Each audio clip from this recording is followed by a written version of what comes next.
සෑම දිනාටම තෙරුවන් සරණයි.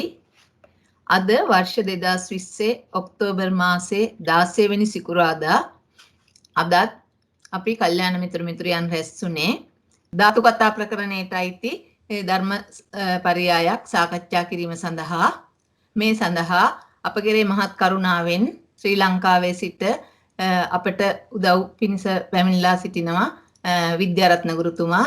අපි විද්‍යාරත්න සර්ව සෑම දෙනා වෙනුවෙන් ඉතාම ගෞරවයෙන් කෘතවේදීව පිළිගන්නවා. මම විද්‍යාරත්න සර්ට යොමු වෙනවා.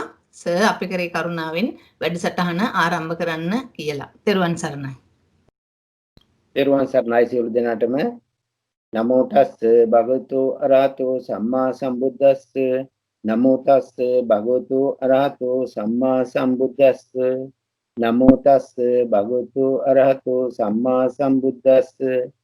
බුද්ධං සරණං ගච්ඡාමි ධම්මං සරණං ගච්ඡාමි සංඝං සරණං ගච්ඡාමි ဒ ුතියම්පි බුද්ධං සරණං ගච්ඡාමි ဒ ුතියම්පි ධම්මං සරණං ගච්ඡාමි ဒ ුතියම්පි සංඝං සරණං ගච්ඡාමි තතියම්පි බුද්ධං සරණං ගච්ඡාමි තතියම්පි ධම්මං සරණං ගච්ඡාමි තතියම්පි සංඝං සරණං ගච්ඡාමි පාණාතිපාතා වේරමණී සික්ඛාපදං සමාදියාමි අදින්නා දානා වේරමණී සික්ඛාපදං සමාදියාමි කාමේසු මිච්ඡාචාරා වේරමණී සික්ඛාපදං සමාදියාමි මුසාවාදා වේරමණී සික්ඛාපදං සමාදියාමි සුරා මේරේ මජ්ජපමා දට්ඨානා වේරමණී සික්ඛාපදං සමාදියාමි සාදු සාදු සාදු. සියලු දෙනාට තෙරුවන් සරණයි. අපි ධාතු කතා ප්‍රකරණය උජ්ජල ප්‍රඥප්ති ප්‍රකරණය ඒ ප්‍රකරණ දෙක තමයි මේ දිනේ අපි සාකච්ඡා කරේ. ඒකට ධාතු කතා ප්‍රකරණයේ මුල කොටස සම්පූර්ණයෙන් සාකච්ඡා කළා. අපි උජ්ජල ප්‍රඥප්ති ප්‍රකරණයේ සප්ත ෂට්ක නිर्देशේ දක්වාම කරා. මම හිතන්නේ ෂට්ක නිर्देशයත් අපි එදා සාකච්ඡා කරලා ඉවර කරා. අදට තියෙන්නේ අපිට සප්තක නිर्देशය. සප්තක නිर्देशය ඒ පුජ්‍යලයන් සබ්දෙනෙක් ආකාරයෙන් තමයි විස්තර කරන්නේ. මේ පුජ්‍යල ප්‍රඥප්ති ප්‍රකරණය ගැන අපි කතා කරොත් අපි සාරාංශයක් මුලදී මිනිත්තු 5ක් විතර කරනවා. ඒ සාරාංශයෙන් මේ බුදුරජාණන් වහන්සේ ප්‍රඥප්ති 6ක් දේශනා කරා. ඒකේ ස්වභාව ප්‍රඥප්තින් 5යි උපාදා ප්‍රඥප්ති 1යි. එතකොට ස්වභාව ප්‍රඥප්ති වශයෙන් ස්කන්ධ ප්‍රඥප්තිය ආයතන ධාතු සච්ච ඉන්ද්‍රිය ආකාරයෙන් දේශනා කළා. එතකොට උපාදා ප්‍රඥප්ති වශයෙන් පුජ්‍යල ප්‍රඥප්ති දේශනාව සිද්ධ කරා. පුජ්‍යල ප්‍රඥප්ති දේශනාවේදී අපි විශේෂයෙන් දකින ලක්ෂණය නම් මේ පුජ්‍යලයන් වර්ග කරලා තියෙන්නේ පුජ්‍යලයන්ගේ අධ්‍යාත්මික ශක්තියින් ගුණවර්ගාව ආකාරයට. එහෙම නැත්නම් ඒ පුජ්‍යලයන්ගේ තියෙන්නේ කෙලස් ප්‍රමාණ, කියන්නේ අගුණ ලක්ෂණ දැකීමෙන්. එතකොට පුජ්‍යලයක් දකිනවා සුභ ලක්ෂණයෙන්, පුජ්‍යලයක් දකිනවා අසුභ ලක්ෂණයෙන්. ඒ කියන්නේ අධ්‍යාත්මික ශක්තියින් මන බලා පුජ්‍යලයන් වර්ග කරන ක්‍රමයක්. එතකොට මෙතන වර්ග කරලා තියෙනවා ඒකක වශයෙන් පුජ්‍යලයන් ඒකක වශයෙන් නිर्देश කළා. ඊට පස්සේ ද්වික දෙදෙනෙක් එකට අපි කියනවා එක වගේ කාරණා දෙකින් යුක්ත පුජ්‍යලයෝ. ඊට පස්සේ ත්‍රික කොටස් ඒ ඒකක වර්ගයේ ද්වික වර්ගයේ ත්‍රික වශයෙන් ඊළඟට චතුක්ක වශයෙන් පංචක වශයෙන් ෂට්ක වශයෙන් සප්තක වශයෙන්. එතකොට මේ ගොනු කරන්නේ ඒ පුජ්‍යලයන්ගේ යම් කිසි ලක්ෂණ කොටසක් එක්කලා අපිට ගන්න පුළුවන් නම් ලක්ෂ්මී මහත්මිය අපිට ගන්න පුළුවන්ද? ඕකේ මේ ඔය මේ මාතිකා එක තියෙන්නේ නිर्देशයට යන්න ඕනේ. නිर्देशයේ තියෙන PDF 418. සප්තක නිर्देशයේ පිටු අංක 401 මම හිතන්නේ PDF එකේ මේකට නම් ආවේ නෑ තාම. එතකොට මේ සප්තක නිर्देशය කියන්නේ පුජ්‍යලෝ 7 දෙනෙක් දකින්නවා එක යම් කිසි ලක්ෂණයකින් වෙන් කරන ස්වභාවයක්. මේක අංගුත්තර නිකායේ චක්ක නිපාතේට මේ උද කූපම පුද්ගලෝ කියලා තමයි එතන ඒකේ දේශනා කරලා තියෙන්නේ. අංගුත්තර නිකායේ පුජ්‍යලෝ 7 දෙනෙක් ජලාශයකට බැස්ස පුජ්‍යලෝ 7 දෙනෙක් උපමා කරගෙන තමයි මේ සප්තක නිर्देशයේ පළවෙනි කොටස දේශනා කරලා තියෙන්නේ. ලක්ෂ්මනාති පේන්නේ නැහැ පේජ් එක.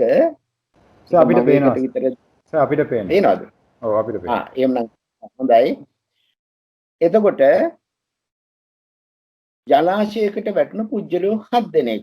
මෙතන විස්තර කරනවා පළවෙනි අංකයට කෙසේනම් පුජ්‍යල වරක් ගිලුනේම වේ.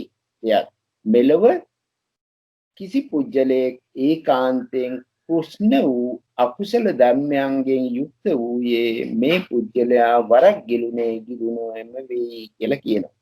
මේ ජලාශයට වැටෙන පුජ්‍යලයන් 7 දෙනා පළවෙනි පුජ්‍යලයා ජලාශයට වැටුණු ගමන් යටටම ගිලෙනවා, නැවත උඩට එමුණක් නැහැ. ඒ පළවෙනි පුජ්‍යලයා. දෙවෙනි පුජ්‍යලයා පොඩි වෙලාවක් ඉල්පිලා ජලයේ මත ඉඳලා ඊට පස්සේ ගිලෙනවා, නැවත ගොඩේමක් නැහැ. එයා ජලයේ යටටම ගිලෙනවා. ඒ දෙවෙනි පුජ්‍යලයා. තුන්වෙනි පුජ්‍යලයාට මොකද වෙන්නේ? තුන්වෙනි පුජ්‍යලයා ඉල්පි ගිලෙන්නෙත් නැහැ, එයා වෙන පැත්තකට යන්නෙත් නැහැ. ඉල්පි ජලයේ මත රඳා පවතිනවා. හැබැයි යාට කිසිම ප්‍රගතියක් නැහැ. එයා ගොඩබිමක් පැත්තට යන්න බැලිමක් නැහැ. ඒ තුන්වෙනි පුජ්‍යලයා. හතරවෙනි පුජ්‍යලයා ජලයේ මතට වැටෙනවා. ජලයේ මතට වැටුනහම එයා යට යන්නේ නැහැ. ඉල්පිලා එයා දකිනවා අවට ගොඩබිම තියෙන පැත්ත. ඒ දකින ස්වභාවය. මේ හතරවෙනි පුජ්‍යලයා. අපි මේ පුජ්‍යල ස්වභාවයන් ටික කතා කරලා ඒ පුජ්‍යල ස්වභාවයන් කොහොමද ධර්මයට ගලපන්නේ කියන එක කතා කරමු. ඊට පස්වෙනි පුජ්‍යලයා ජලයේ මත ඉල්පිලා එයා මෑතට පීනනවා. එයාට යම් කිසි තරමක් දුරට පීනන්න පුළුවන්. හැබැයි එයා සම්පූර්ණයෙන් පීනලා නැහැ. ඒ පස්වෙනි පුජ්‍යලයා. හයවෙනි පුජ්‍යලයා බොහෝ දුරට පීනලා දැන් ගොඩබිම ඉතාම ළඟට යනකල් පීනලා නොගැඹුරු ජලාශයේ ඉන්නවා. හත්වෙනි පුද්ගලයා පරතරටම පීනලා ගොඩබිමට ගිහිල්ලා ඉන්න බ්‍රාහ්මණ කෙනෙක් වගේ එයා ගොඩබිමටම පීනලා තියෙනවා. මේ පුද්ගල ස්වභාවයන් කියන්නේ පළවෙනි අංකයෙන් කියනකොට වරක් ගිලුනේම වෙයි. මෙයා ඊටාම කුෂ්ණ, ඒ කියන්නේ අකුසල ධර්මයන්ගෙන් යුක්ත වූ මේ පුජ්‍යලයා ගිලුනායි කියන්නේ එයා සතර අපායටම යනවා. සතර අපායෙන් ගොඩේමක් නැහැ. මේක විස්තර කරන අට කතාවේ යම් කිසි පුජ්‍යලයක් නියත මිත්‍යා දිට්ඨියෙන් යුක්ත වූයේ එයා මෙලොව උත්පත්තිය ලැබුවා.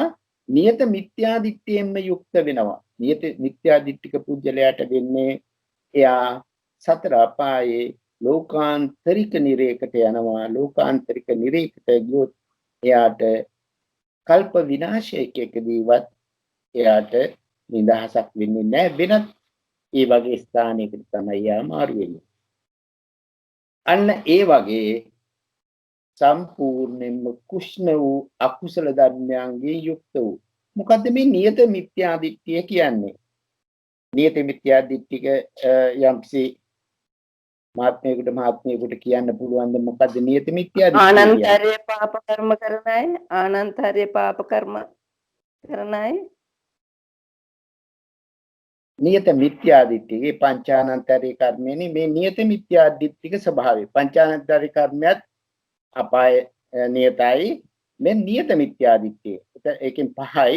හයවෙනි එක නියත මිත්‍යා දිට්ඨියනේ. නියත මිත්‍යා දිට්ඨිය දිට්ඨි වශයෙන් යම් කිසි කෙනෙකුට වර්ග කරන්න පුළුවන්ද? අට කතාවේ විස්තර කරනවා. නාස්තික දිට්ඨිය. අන්න හරි.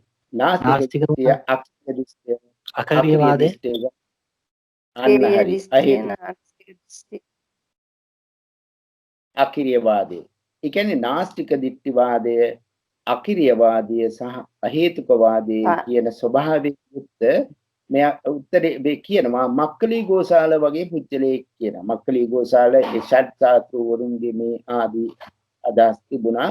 මක්කලි ගෝසාල ඒ කියන්නේ එයාගේ නාස්තිකවාදයේ, අකිරියවාදයේ, අහේතුකවාදයේ කියන හේතුඵල ධර්ම ස්වභාවයට පහර ගහන ස්වභාවයෙන්ම යුක්තයි. ඒකෙන් ගැලවෙන ස්වභාවයක් නැහැ. මේක විස්තර කරනවා අට කතාවේදී මේ ආකාරයට අපි ඒක දැක්කොත් හොඳයි. අහේතුක වාදයේ කියනකොට කියන ලෝකය හා සත්‍යය අහේතුකව හටගනී. ඉතින් හේතු ප්‍රත්‍ය ස්වභාවයෙන් තොරවම ලෝකේ සහ සත්‍යය හටගනී කියන ස්වභාවයෙන් යුක්තයි. මේක විස්තර කරලා තියෙනවා දීඝනිකායේ සූත්‍ර දෙක තුනකම. ඒකෙන් විශේෂයෙන්ම සාමාන්‍ය ඵල සූත්‍රයේදී ඊටම අලංකාර විදිහට විස්තර කරලා තියෙනවා. ඊට පස්සේ නාස්තික වාදයේ කියනකොට කුසල කර්මයේ විපාක හෝ අකුසල කර්මයේ විපාක, කුසල කර්මයේ කුසල විපාක වශයෙන් හෝ අකුසල කර්මයේ අකුසල විපාක වශයෙන් නැත කියන ස්වභාවය. ඒ ස්වභාවයෙන් යුක්ත පුජ්‍යලයා නාස්තික දිට්ඨි සාගතයි. අකිරිය දිට්ඨි කියන්නේ මරණින් මතු ඉපදීමක් නැත. මෙයා උච්ඡේදවාදී ස්වභාවයෙන්ම ඉන්නේ. මෙයා මේ ආකාරයට විස්තර කරනවා. එතකොට මේ නියත මිත්‍යා දිට්ඨික ස්වභාවයේ මේක ප්‍රදීපිකාවේ විස්තර කරනවා පිටුවංක 416. එතකොට සාමාන්‍ය ඵල සූත්‍රයේදී විස්තර කරනවා මේ ස්වභාවයේ මක්ඛලි ගෝසාල ආදී ෂඩ් සාත්‍රු වලින් සම්බන්ධ කරගෙන. අට කතාවේ කියනවා මේ භවතාවනායි ගොඩේමක් නම් නැතයි කියති. මක්ඛලි ගෝසාලාදීහු මෙන් යට නරකය ගිනිම ආහාර වේ. ගිනිම ආහාර වේ කියලා එතන විස්තර කරනවා. ඒ පුජ්‍යලයා තමයි අපි වරක් ගිලුනේම වෙයි කියන පුජ්‍යලයා. ඒතර දෙවෙනි පුජ්‍යලයා දිහා අපි බැලුවොත් දැන් අපිට පේනවා එයා ඉල්ප මදක් ඉල්ප ඊට පස්සේ එයා යට යනවා. යට ගියන් පස්සේ ගොඩේමක් නැහැ. මේ පුජ්‍යලයා ගැන විස්තර කරනකොට කියනවා එයාගේ පුරාණ කුසල කර්මයකින් මනුෂ්‍ය භාවයක් ලැබුණා. හැබැයි ලැබුණාම මේ තියෙන මේ කුසල කර්මය පවත්වා ගන්නේ නැහැ. එයාගේ වීර්යය පසුබහිනවා, ප්‍රඥාව පසුබහිනවා, සද්ධාව පසුබහිනවා. මෙයා දිගටම අකුසල කර්මයෙන්ම කෙරෙනවා. මේ පුජ්‍යලයා හරියට දේවදත්ත වගේ කියලා කියනවා උදාහරණයක් වශයෙන්.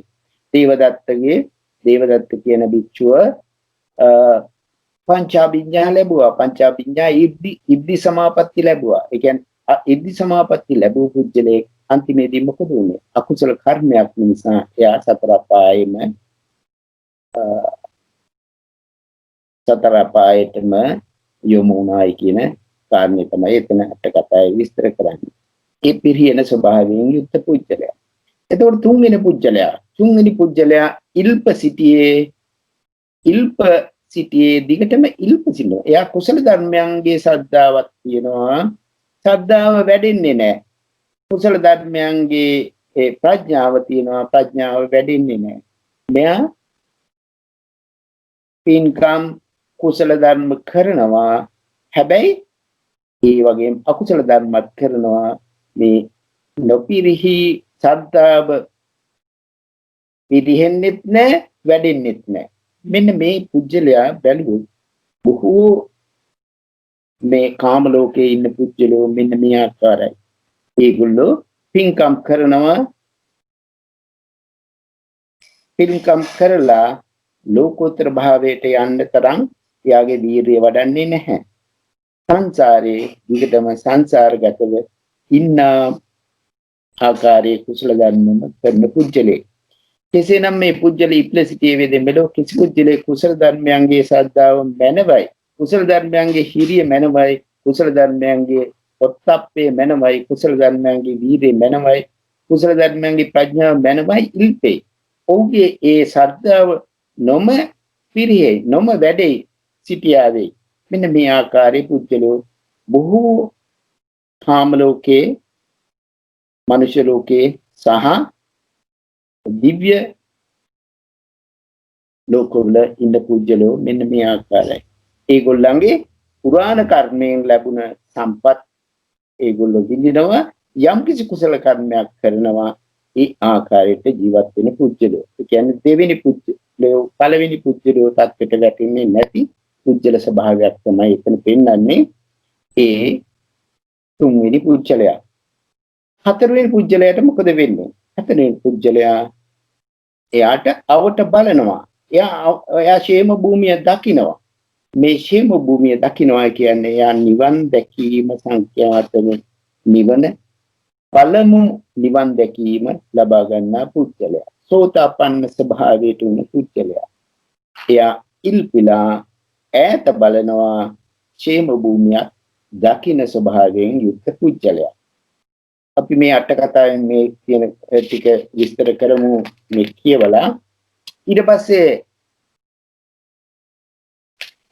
ඒ හතරවෙනි පුජ්‍යලයා පස්වෙනි පුජ්‍යලයා ඉල්ප ප්‍රථම වතාවට නිවන් දැකලා තවදුරටත් යා නිවන සාක්ෂාත් කිරීම සඳහා අවේර දරනවා. ඒකේ කුසල ධර්මයන්ගේ ශ්‍රද්ධාව තව තවත් වැඩි වෙනවා.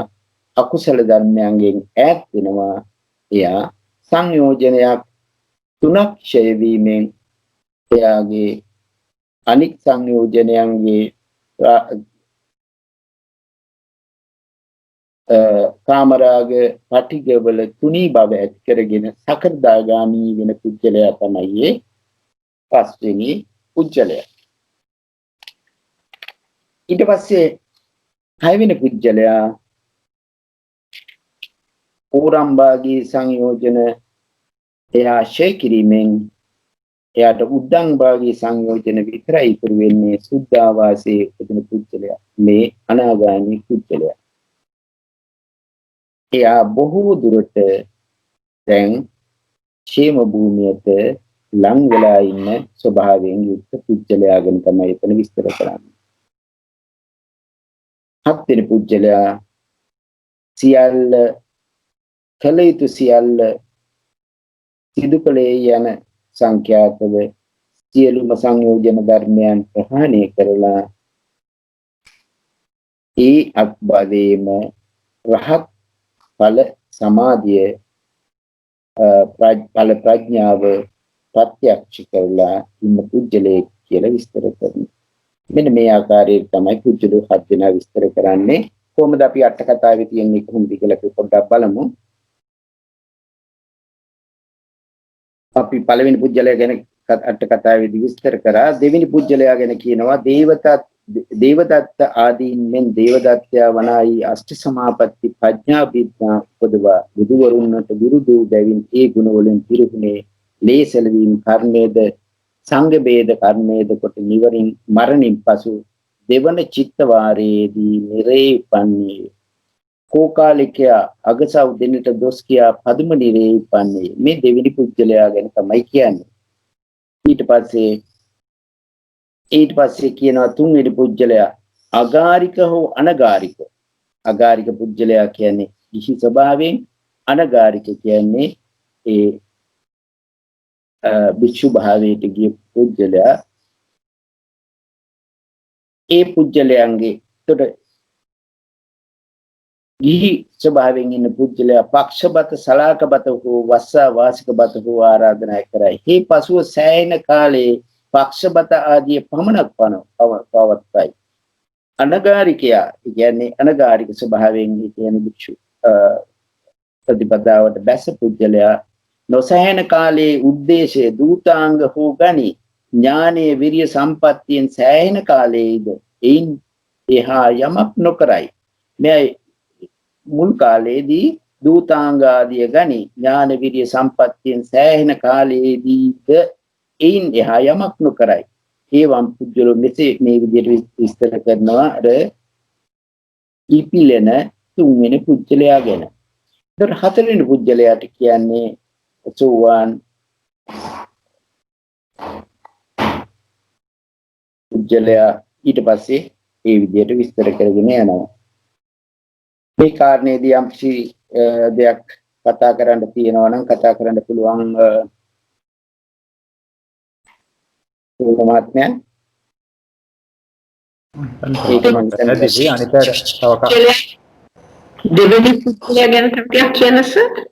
පළවෙනි පුජ්‍යලයා අකුසලයේ කරලා නුගේ යන දෙවෙනි පුජ්‍යලයා දෙවෙනි පුජ්‍යලයා මේ ලෝකයේදී මේ මනුෂ්‍ය ලෝකයේදී නැත්නම් කාම භවයේ ඉපිදලා යම් කිසි කාලයක් එයා කුසලයේ හැසිරෙනවා. දේවදත්ත වගේ ඒ කාලයේදී එයා අෂ්ට සමාපatti ඉද්ධිවිද ඥාන උනත් ලබනවා. ඊට පස්සේ යා අකුසල තද බල අකුසල කර්ම කරලා පිරියනවා, යටටම යනවා, පංචානන්තර කර්මයක් කළා යට ගිය දේවදත්ත වගේ කියලා විස්තර කරනවා.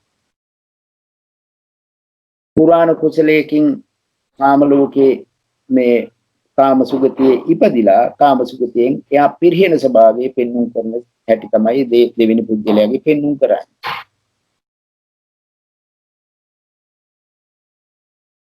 අමතර ප්‍රශ්නයක් අහන්න අවසරද ගුරුතුමනි?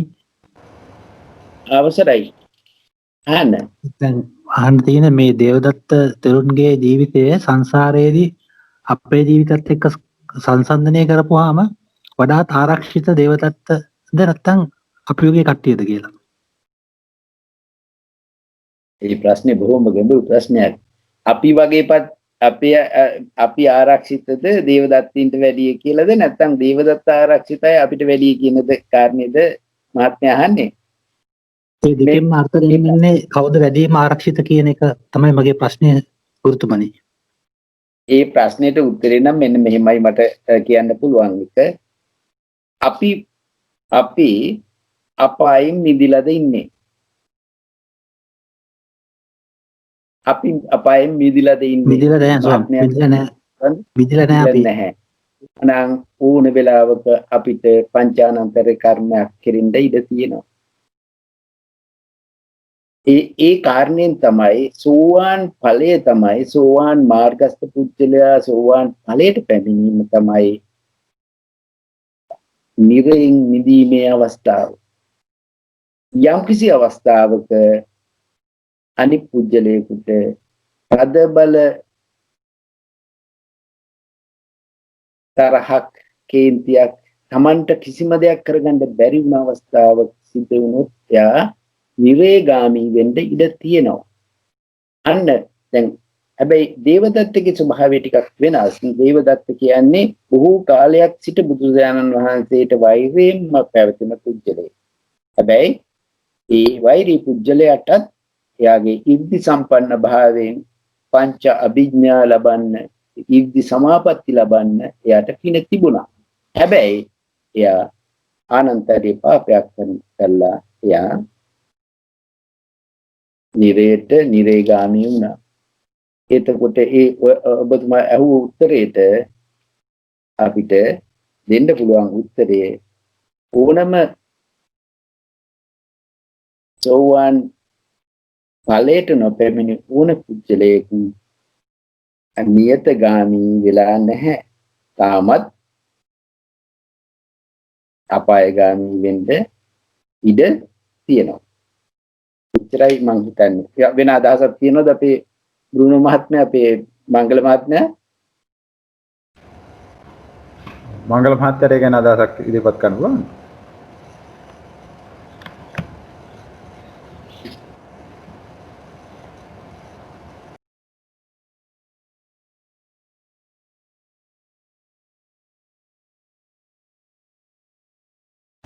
දැන් මංගල මහත්තයාගේ නැද්ද දන්නේ නැහැ. ඔව්.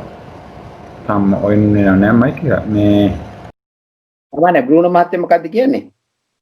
මම නෑ මංගල මහත්තයාගේ මයික් එක බැලුවා මංගල මහත්තයා මයික් එක ඔන් උනේ නැහැ මම හිතන්නේ නම් සර් දැන් ඇත්තටම දැන් අපි ආපායෙන් යන තත්ත්වය තාම තියෙනවා හැබැයි දේවදත්ත හාමුදුරුවෝ එක බලද්දී දැන් දේවදත්ත හාමුදුරුවෝ ඉන්නේ ආපායේ ඒකට අපි ඉන්නේ තාම යම් කිසි දෙයක් කරගන්න පුළුවන් තැනක එතකොට එහෙම බලද්දී අපිට පුළුවන් දැන් යම් කිසි දෙයක් ප්‍රගුණ කරලා ආයේ අර ගිලෙන්නේ නැති තත්ත්වය හදාගන්න හැබැයි දැන් අර දේවදත්ත හාමුදුරුවෝ ඉන්න තැන බලද්දී අපායනේ ඉන්නේ. දැන් ඒ මේ දේවදත්ත හාමුදුරුවෝ කියන්නත් බැහැ නේද? ඒ දේවදත්ත එතුමාට බෑ දැන් යම් කිසි මාර්ගඵලයක් ලබන්න. එහෙම බලද්දී අපි ආරක්ෂිතයි. දැන් මේ ඉන්න මොහොත. දැන් අපායට නොවන වැඩේ කරගන්න පුළුවන් ඉතින් හොඳයි ඉතින්. කියන එක තමයි මගේ අදහස. මට මෙහෙම හිතෙනවා සර් දැන් අපි ඇත්තට සතෙක්වත් මරන්නේ නැහැ.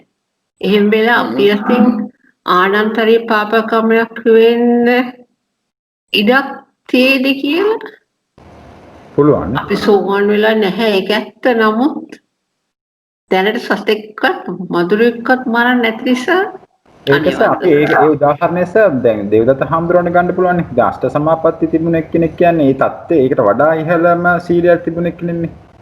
කියන්නේ සතෙක් මරනවා කෙසේ වෙතත් ඒ දැන් සාමාන්‍ය ධාන අෂ්ට සමාපatti ලබන්න නම් සීලය කොච්චර පිරිසුදු වෙලා තියෙන්න ඕනද? එතකොට එහෙම පිරිසුදු වෙන එක්කෙනෙක් අතින්නේ උනේ නේද? ආනන්තර පාප කර්මය. එතකොට ඒ වගේ සීලයක් සුද්ධ වෙලා අපි දැන් එහෙම අෂ්ට සමාපatti නැහැනේ අපි දැන් ඒක රාෂ්ට්‍ර සමාපත්තියක් ලබා ගන්න තරම් සීලයක් දිනු වුණ කෙනෙක්ගේ අතිනොත් පංචානන්තර කර්මයක් සිද්ධ වුණා නම් අපි ඉන්න මට්ටමේ නම් ඉතින් පංචානන්තර ඒකට හරිම භයානකයි ඇත්තටම හරි සසර ගැන හරි බයක් හිතෙනවා ගොඩක් සසර භයානකයි දැන් ඒ දේවදත්ත හාමුදුරුවෝ මතකද මජ්ක්‍ධිම නිකායේ සූත්‍රයක් තියෙනවා ගසක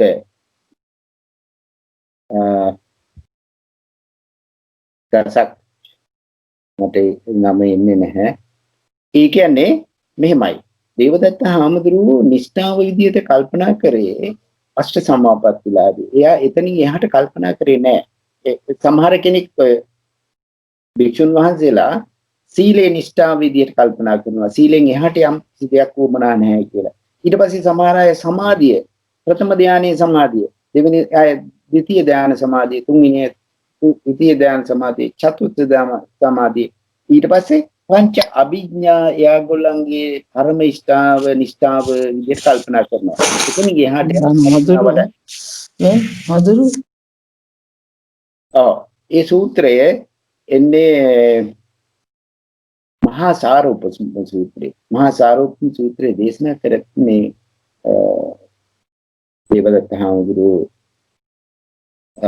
මුල් කරගෙන ඒ පරම නිෂ්ඨාව විදියට කල්පනා කරා ඉර්ධි ප්‍රතිහාරය. එතන යහට කල්පනා කරේ නැහැ. කොහොමුණත් දේවදත්ත කියන්නේ විශේෂ චරිතයක්. බුදුහාමුදුරුවොත් එක්කලා කියන්නේ වෛරය දැනගෙන හිටිය බොහෝ කල්ප ගානක්. ඉතින් ඒ ස්වභාවයයි අපේ ස්වභාවයයි දෙක වෙනස්. අපි දුණ මහත්තයාගේ වචනයට අපිට කැමති වෙන්න වෙනවා. අපිට තවම පාර ඇරලා තියෙන්නේ. පාර යන්න විතරයි තියෙන්නේ.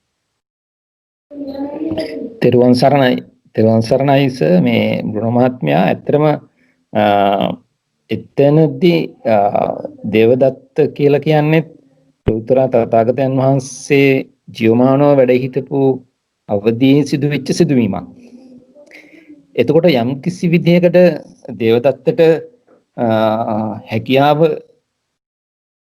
තිබුණා ලෝතර බුදුරජාණන් වහන්සේ හමු වෙලා ඒක නිවැරදි කරගන්න.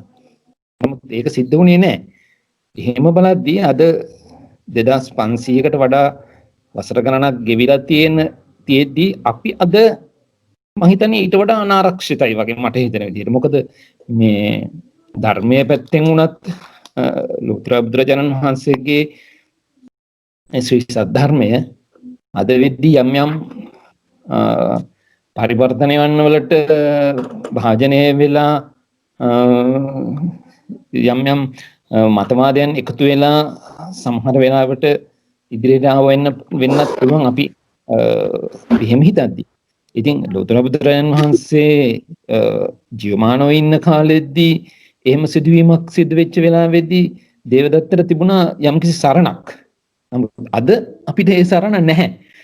ඉතින් ඒක නිසා මම හිතනවා සමහර වෙලාවට අපි ඊට වඩා අසරණයි කියලා. මම නම් හිතනවා. මගේ අදහස ඒ මහත්මයා ඔබතුමා කල්පනා කරන ආකාරය. අපිම කල්පනා කළා අපි ඉතලෙම හැසිරෙමු නේද? ඒක තමයි මම මේක තියෙනවා සර්. දැන් අපිට දැන් ඔක දැන් මේ දැන් ඔක ගියොත් දිගටම යනවා. ඔය සාකච්ඡාව අපි ඉස්සරහට යන් මේකේ මෙහෙම එකක් හිතන්න පුළුවන්. එතකොට ඒ දවසේත් බුදුහාමුදුරුවන්ව හඳුර ගන්න බැරුව ගියා මේ බුදු කියලා. ඒ හුඟක් අයට. දැනුත් ධර්මයේ තිබුණා දැන් ධර්මයක් දැන් හඳුර ගන්න බැරි කමක් තියෙන ඒ ප්‍රඥාවේ තියෙන මදිවාඩුකමක් තමයි. තමන් ප්‍රඥාවන්ත නම් දැන් සාරිපුත්‍ර හාමුදුරුවන්ට පුළුවන් වුණා මේ අස්දි ස්වාමීන් වහන්සේලව දැක්ක ගමන් යම් කිසි දෙයක් තේරුම් ගන්න. ඒ ප්‍රඥාව තිබ්බ නිසා ඒ ඉන්ද්‍රිය ධර්මයන්ගේ වැඩිම තමයි. ඒ ධානය තිබ්බයි කියන එක ඒ ප්‍රඥාවට සම්බන්ධ වුණේ නැති නිසා ඒක වෙන පැත්තකට ගියා. ඉතින් ප්‍රඥාවන්ත දැනුත් මෙහෙමයි දැනුත් ප්‍රඥාවන්තයන්ට පුළුවන් ධර්මයේ තාම තියෙනවා. ප්‍රඥාවන්තයන්ට පුළුවන් ඒක තෝරගෙන යම් කිසි හරි මාර්ගයට යන්න ප්‍රඥාව අඩු නම් ඉතින් වැරදි මාර්ගයයි. ඉතින් අපිට ඒකට කරන්න දෙයක් නැහැ. අපිත් මේ උත්සාහ කරන්නේ ඒ අපේ ඉන්ද්‍රිය ධර්මයන් වඩන ගමන් අපි හරි පාරේ යන්න අපේ ප්‍රඥාව දිනු කරගන්න එක තමයි. මම හිතන්නේ අපි අනාරක්ෂිත නැහැ තාම කියන එකයි මගේ අදහස. ඒ පොසිටිව් එක ගත්තා නම් හොඳයි. අපේ ප්‍රඥාව දිනු වුණොත් අපිටත් හරි මාර්ගය තේරුම් ගන්න පුළුවන්කම තියෙයි කියන එක මගේ අදහස. දැන් මේ මම කිව්වේ මහත්මයා ඉතින් ගොඩක් දැන් අපි අර තථාගතයන් වහන්සේ ජීවමානව හිටපු කාලේ වගේ නෙමෙයි නිසා දැන් අවුරුදු 2500 ඇත්තටම අපි ප්‍රඥාවන්ත වෙන තරමට අපිට මේ ධර්මය සොයාගෙන යන්න ඔව් ඔබතුමා කිව්වා වගේ ඒක පුළුවන් බැරි කමක් නැහැ. ඒ හිටියක් දන්නේ. ඒකට ඒතරත් අපි බුදුහාමුදුරු අපි මෙච්චර බුදුවර කීයක් අපි හම්බෙන්න ඇතිද? ඒත් අපිට අපේ තියෙන මොන හරි ප්‍රඥාවේ අඩුකම නිසානේ අපි තාම සසරින්. එහෙනම් මම අපි මෙහෙම කතා කරමු. අපි හිතමු අපි ආරක්ෂිතයි කියලා හිතලා ආරක්ෂිත භාවයේ පවත්වාගෙන යෑමට අවශ්‍ය කාරණා ටික කරන එක තමයි වැදගත් වෙන්නේ කියන එක තමයි මට නම් කියන්න තියෙන්නේ. අපි එනං ඊළඟ කාරණයකට යන් මේ ඒකේ සප්තක නිर्देशයේ තව එකක් තියෙනවා අංක දෙකක් තියෙනවා. දෙවෙනි අංකයේදී කියන්නේ සප්තක නිर्देशයේ දෙවෙනි අංකේ අවසානයකට ගියොත් මහත්මිය අපිට ගන්න පුළුවන් ද සප්තක නිर्देशයේ අවසානයක ලක්ෂ්මී මහත්මිය අටක නිर्देशයට ඉස්සලා සප්තක නිर्देश ආව කොටසක් තියෙනවා.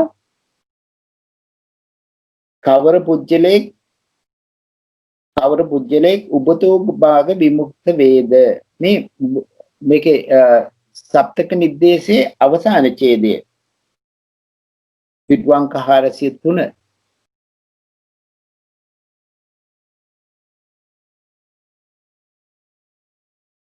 කවර පුජ්‍යලෙක් උබතෝ භාග විමුක්ත වේද මේ පුජ්‍යලෝ ආයසරයක් 7 දිනකට බෙදන ආකාරය යම් පුජ්‍යලෙක් අෂ්ට විමෝක්ෂයන් නාමකයින් ස්පර්ශ කොට දෙසෙයි විදර්ශනා ප්‍රඥායෙන් ඔහුගේ ආශ්‍රවයෝ ඡය වූ වෙති. ගුණ මහත්මයා මේකේ ස්ක්‍රීන් එකේ තියෙන්නේ අපිට පේනවා සර්ට පොඩ පරක් වෙලා ඉන්නේ ඒකයි වැඩි අර මහ ප්‍රශ්නයක් නිසා. අපිට හරි. එහෙමනම් හොඳයි දෙනොතනයි. එතකොට මේ උපදෝ භාග විමුක්ත මේ කියන්නේ ඒක පුජ්‍යලයේදී විස්තර කරපු ඒ පුජ්‍යලෝ තමයි නැවත 7 දෙනෙක් විදියට විස්තර කරලා තියෙන්නේ. පළවෙනි පුජ්‍යලයා උපතෝ භාග විමුක්ත විමුක්ත කියන්නේ අෂ්ට විමෝක්ෂයන් නාමකයින් ස්පර්ශ කොට දෙසේ. මේ කියන්නේ අෂ්ට සමාපatti. ඒ සමාපත්තීන් එයාට වශී භාවයෙන් යුක්ත පුජ්‍යලයා. ඒ පුජ්‍යලයා සියලු ආශ්‍රවයෝ ඡය කරන ලද්දාහු. එයා තමයි උපතෝ භාග විමුක්ත.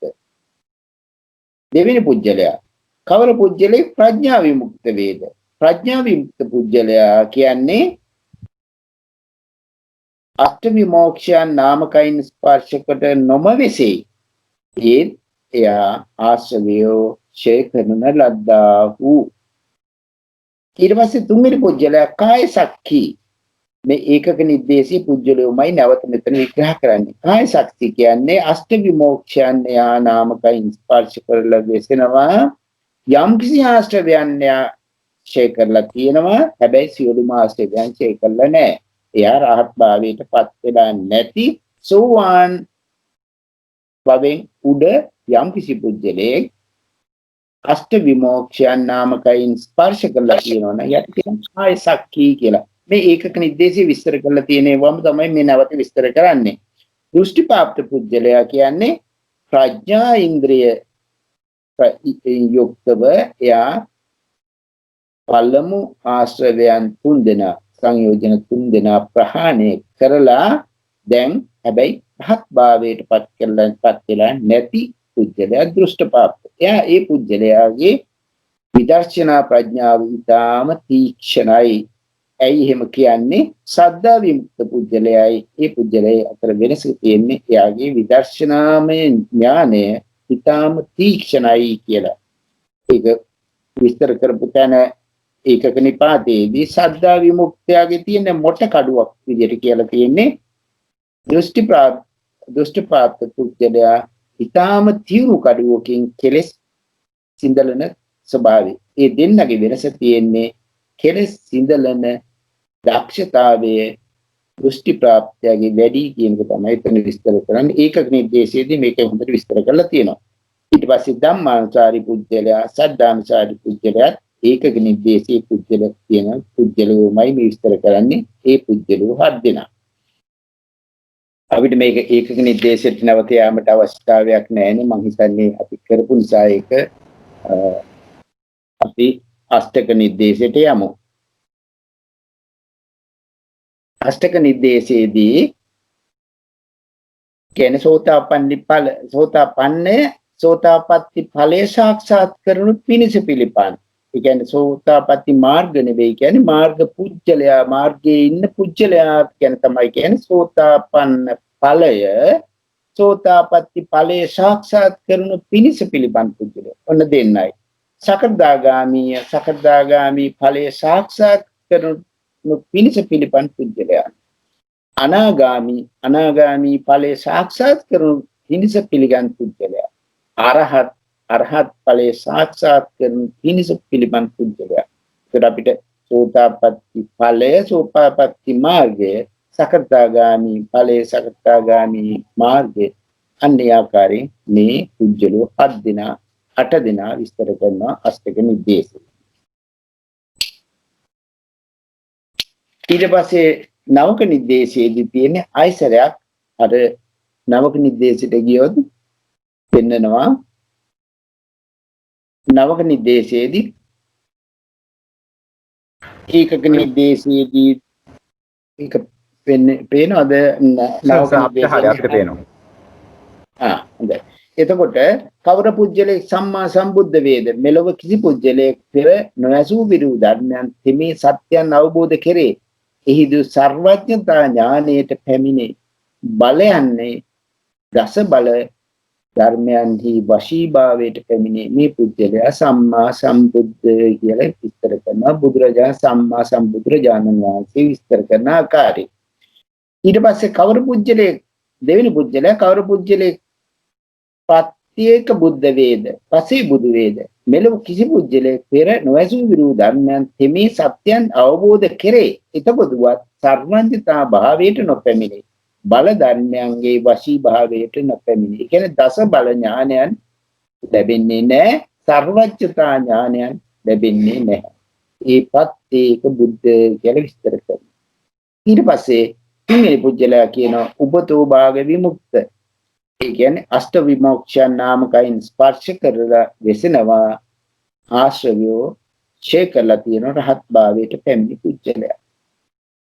ඊට පස්සේ හතරෙනි පුජ්‍යලයා ප්‍රඥා විමුක්ත. එයා අෂ්ට විමෝක්ෂයන් ඒ කියන්නේ අෂ්ට සමාපatti වශී භාවයට පත් වෙලා නැහැ. හැබැයි එයා ආශ්‍රවයෝ සියල්ලම ඡේ කරලා තියෙනවා. මේ පුජ්‍යලයා හරියට සුස්ත විදර්ශක පුජ්‍යලයේ ස්වභාවය කියලා අපිට හිතන්න පුළුවන්. ඊට පස්සේ පස්වෙනි පුජ්‍යලයා කවර පුජ්‍යලේ කාය සත්වේද මෙලොව කිසි පුජ්‍යලේ අෂ්ට විමෝක්ෂයන් නාමකයින් ස්පර්ශ කොට බෙසෙයි. එයා ඇතැම්ම අෂ්ට විමෝක්ෂය කරන ලද්දාහු සියලුම ආශෝෂය කර නොකරන ලද්දාහු ඇතැම් ආශයෝ සුරු කරලා ඉවහත් වෙලා නැහැ. හැබැයි සෝවාන් මාර්ග ඥාණයෙන් ඔබට ගිහිල්ලා තියෙනවා. ඊට පස්සේ දුෂ්ට ප්‍රාප්ත අපි ඉස්සලා කිව්වා වගේම දුෂ්ට ප්‍රාප්ත පුජ්‍යලයා සෝවාන් ප්‍රඥා ඉන්ද්‍රිය බලවත් කොට සෝවාන් ප්‍රථම ආශ්‍රවයන් ඡේ කරන ලද්දා වූ සියලුම ආශ්‍රවයන් ඡේ කළා නැහැ. හැබැයි මෙයාගේ ඉන්ද්‍රිය ස්වභාවය ඊටාම තීක්ෂණයි දුෂ්ට ප්‍රාප්ත පුජ්‍යලයා. ඇයි එහෙම විකල කරන්නේ? දුෂ්ට ප්‍රාප්තයි සද්දා විමුක්තයි අතර වෙනස පෙන්වන්න. ඒකට සද්දා විමුක්ත පුජ්‍යලයාගේ සද්දා ඉන්ද්‍රිය ප්‍රකට කළා. එයා ප්‍රථම ආශ්‍රවයන් 3 දෙනා ඡේ කළා. අනික් ආශ්‍රවයන් ඡේ කළා නැති පුජ්‍යලයා තමයි එතන විස්තර කරන්නේ. මේක ඒකක නිපාතේ එකිනෙක අපි වෙන වෙනම අරගෙන විස්තර කරා. ඒතකොට ධම්මානුසාරී පුජ්‍යලයා කියන්නේ මේ ප්‍රඥා ඉන්ද්‍රිය අධික කරලා ප්‍රඥාව වසවන ලැබී ප්‍රඥා පූර්වාංගම ආර්ය මාර්ගයේ වඩාද මෙයා සෝවාන් ඵලයේ සාක්ෂාත් කරනු පිණිස පිළිපන් පුජ්‍යලයා. සෝවාන් ඵලය ලැබිලා නැහැ. සෝවාන් ඵලයේ සාක්ෂාත් කරනු පිණිස පුජ්‍යලයන් ධම්මානුසාරී පුජ්‍යලයා. එතකොට සෝවාන් ඵලයේ සිටියේ දුෂ්ට ප්‍රාප්ත පුජ්‍යලයා බවට පත් වෙනවා. සද්ධානුසාරය සද්ධා ඉන්ද්‍රිය ප්‍රකට කරලා සද්ධා ඉන්ද්‍රිය පූර්වාංගම කරලා සෝතාපට්ටි ඵලයේ සාක්ෂාත් කරනු පිණිස පිළිපන් පුජ්‍යලයට කියනවා සද්ධානුසාරී. එයා ඵලයේ සිටී සද්ධා විමුක්ත කියලා නම් කරනවා. මේ එක පුජ්‍යලෝ එක ස්වභාවයකට විස්තර කරන ආකාරය ඒකක නිर्देशයේදී මේ ටික වෙන වෙනම විස්තර කරලා තියෙනවා මේ පුජ්‍යල ස්වභාවය. ඒක තමයි නවක නිर्देशයේ. මේක අපි විශේෂයෙන්ම නැවතත් විස්තර කිරීම අවශ්‍ය නැහැ වගේ මට පෙනුනේ අපි ඒකක නිर्देशයේ විස්තර කරපු නිසා. ඊට පස්සේ දසක නිर्देशයේදී විස්තර කරනවා. දසක නිर्देशයට ගියාම විස්තර කරනවා කවර 5 දෙනෙක් ඉහ නිෂ්ඨා ඒ කියන්නේ ඉද නිට්ඨා කත මේසම් පංචනත් ඉද නිට්ඨා. එතකොට ඉහ නිෂ්ඨාව කාවාවචර භූමියේ නිෂ්ඨාව වන්නේ කවරේද? ඒ කියන්නේ 5 දෙනෙක් කාමාවචර භූමියේ ඒගොල්ලන්ගේ නිෂ්ඨාව වෙනවායි කියලා කියනවා. සත්තක්කත් කර්ම පුජ්‍යලයා, කොලංකොල පුජ්‍යලයා, ඒකේ බීජී පුජ්‍යලයා, සකර්දාගාමී යමෙකුත් මේ අත්පැරේ අරහත් වේනම් ඔහුගේ දැයි මොවුන් 5 දෙනා ඉහ නිෂ්ඨාවන්නේ. ඒ කියන්නේ ඒගොල්ලන්ගේ නිෂ්ඨාව වෙන්නේ මේ කාමාවචර භූමියක නිෂ්ඨාව වෙන ස්වභාවය. කාමාවචර භූමිය කියනකොට අපේ මනුෂ්‍ය ලෝකේ සහ දිව්‍ය ලෝක හයත් ගන්න ඕන වෙනවා. එතකොට ඒ කාමාවචර භූමියේ නිෂ්ඨා වෙන පුජ්‍යලයා 5 දෙනා තමයි ඉහ නිෂ්ඨා කියලා විස්තර කරන්නේ. ඉද නිට්ඨා කියලා පාලි පැත්තෙන් විස්තර කරනවා. සත්තක්කත්තු පරම පුජ්‍යලයා, කොලංකොල පුජ්‍යලයා, ඒක බීජී පුජ්‍යලයා, සකර්දාගාමී පුජ්‍යලයා සහ මේ අත්භවයේම අරහත් භාවයේ ලබන පුජ්‍යලයා. මොවුන් 5 දෙනා ඉහ නිෂ්ඨායි කියලා විස්තර කරනවා. ඊට පස්සේ කවර 5 දෙනෙක් ඉහ විහානිෂ්ඨා වන්නේද? ඒ 5 දෙනා කවුද? කාමාවචර හැර. එතකොට මේගොල්ලෝ අන්තරා පරිනිබ්බාය. ඒ කියන්නේ මේ සුද්ධාවාසයේ නිෂ්ඨාව යන පුජ්‍යලෝ. අන්තරා පරිනිබ්බාය, උපහචේ පරිනිබ්බාය, අසංකාර පරිනිබ්බාය, සසංකාර පරිනිබ්බාය, උද්දංසෝත අකනිට්ඨගාමී මොවුන් 5 දෙනා ඉහ විහානිෂ්ඨායි කියලා කියන මේ පුද්ගලෝ කාමාවචර භූමියේ නෙවෙයි සුද්ධාවාසයේ නිෂ්ඨාව එන පුද්ගලෝ පස් දෙනා. මේ අන්තරා පරිනිබ්බායි උපචේත පරිනිබ්බායි සසංකාර පරිනිබ්බායි අසංකාර පරිනිබ්බායි උද්දංසෝත අකනට්ඨගාමි අපි මේ පුද්ගලෝ විස්තර කරා ඒ ඒකක නිපාතයේදී වෙන වෙනම අරගෙන විස්තර කරා ඒ පුද්ගලෝ ගේ ස්වභාවය.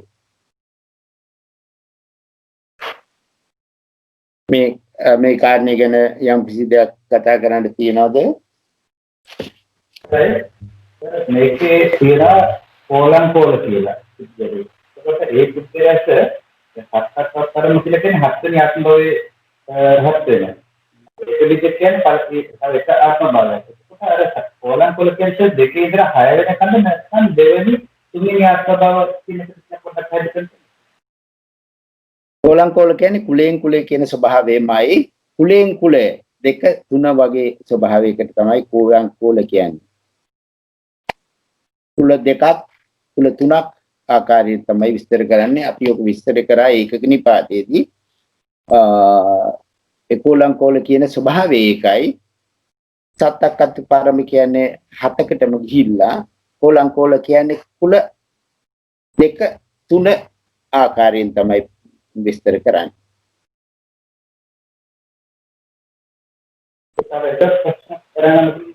ඒකේ අත්තක නිපාත නිර්දේශයේ තියෙනවා. ආදි පුද්ගලයාට ඇහෙන්නේ නැහැ. ආත්ම කියන එක තේරෙන්නේ නැහැ. ඇහෙන්නේ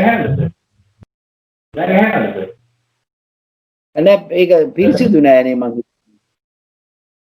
දැන් ආපහු කියන්න බලන්න. මං හිතන්නේ වෙනතනකට යන්න. අත්තක නිර්දේශයේ තියෙනවා ආර්ය පුද්ගලයෝ 8 දෙනෙක් ගැන. අත්තක නිර්දේශයේ තියෙනවා ආර්ය පුද්ගලයෝ 8 දෙනෙක් ගැන.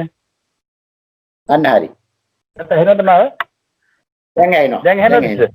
හරි. දැන් ඇහෙනවා. අත්තක නිර්දේශ ආර්ය පුද්ගලයෝ 8 දෙනා කියන්නේ දැන් සෝවාන් මාර්ග සහ සෝවාන් මාර්ග පිළිපන් කියලා කියන්නේ එකම සෝවාන් ලෝකෝත්තර මාර්ග චිත්ත වීදියේ ඉන්න පුද්ගලයෝ නේද ඔය කියන්නේ?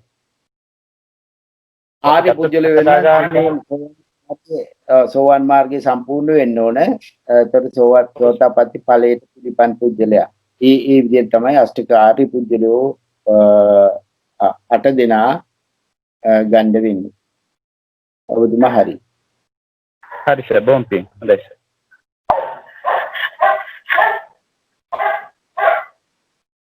අපි දැන් වෙන කාරණයක් නැත්නම් අපිට කොහොමද කරන්නේ ඊළඟට? මොකද මේකේ දැන් මේකේ මේ මෙච්චර කල් කරපු එකේ මොන හරි ප්‍රශ්නයක් තියෙනවා ධාතු කතා සම්බන්ධව හරි එහෙම කරමුද? අද ප්‍රශ්නයක් මම ගේන්නම්. මම අද මේ පෝස්ට් කරා එක පේපර් එකක්. ඒකේ ප්‍රශ්න දෙකක් මම හිතුවා කතා කරනවලු කියලා. අපි ගමු සර්. ලක්ෂ්මී මහත්මිය අපිට ගන්න පුළුවන් ද අද මේ සයිට් එකට මම පෝස්ට් කරා මේ එක ප්‍රශ්න පත්‍රයක් 2010. ෆොටෝ එක නම් හදියට වැදිලා නැහැ සර් කමන්නේ. හොයා ගන්න පුළුවන් ප්‍රශ්නේ. ඒක කියව ගන්න පුළුවන් නේද? ඒක මම මේ හදිසියෙන් ගත්තේ ෆොටෝ එකේක මම හිතන්නේ ඉතිය මතිය ඒකයි. හරි. සර් කීවේ ප්‍රශ්නේද? මට නම් පේන්නේ නැහැ මේ ස්ක්‍රීන් එක. සර් අපිට පේනවා. පස්වෙනි ප්‍රශ්නේ 6 වෙනි එකයි කතා කරොත් 5 6. හරි. පහේ තියෙන්නේ ශාස්ත්‍රුන් තිදෙනා කියන එකද? අන්න හරි. ශාස්ත්‍රුන් තිදෙනා. මෙතන ශාස්ත්‍රුන් තිදෙනා වර්ග ක්‍රම දෙකකට දීලා තියෙනවා. මෙතන විස්තර කරලා තියෙනවා. ඊළඟට තියෙනවා භික්ෂුන් අතරේ දක්න ලැබෙන යුදසෙබළුන් පද පුජ්‍යලෝ. ඊළඟට ගරු සත්කාර කොට සේවනයේ කළ යුතු පුජ්‍යලෝ. පුජ්‍යල ප්‍රඥප්ති ප්‍රකරණේ දැක්වෙන පරිදි විග්‍රහ කරන්න. දැන් මේ වගේ ප්‍රශ්නයක් ආවොත් කොහොමද ප්‍රශ්නෙට එළඹෙන්නේ කියන කාරණේ තමයි විස්තර කරන්නේ. මේ බ්‍රුණ මත් මේ ස්ක්‍රීන් එක මට නම් එන්නේ නෑනේ. ඒක සර් පරක් වෙලා පෙනේ සමහර විට සිග්නල් පොඩ්ඩක් අඩු වුණාම ස්ටක් වුණාම පොඩ්ඩක් පරක් වෙලා තමයි පේන්නේ. අපිට පේනවා. අනිත් අයට පේනව නේද? අනිත් අයට පේනවද? අපිට පේනවා පේනවා. පේනවා අපිට පේනවා. හරි සර්. අපි ඔක්කොමට පේනවා. මේ කාරණේට කොහොමද මේ ඒකනම් මහත්මයෙක් හරි මහත්මයක් හරි අපිට උත්තර දෙන්න පුළුවන්ද? ශාස්ත්‍රූන් තිදෙනා. මේ ශාස්ත්‍රූන් තිදෙනා කියන්නේ ත්‍රිකණිපාතයෙන් අරන් තියෙන්නේ. ත්‍රිකණිපාතයෙන් අරගෙන තියෙන්නේ. ශාස්ත්‍රූන් තිදෙනා කවුරුහුද කියනවා.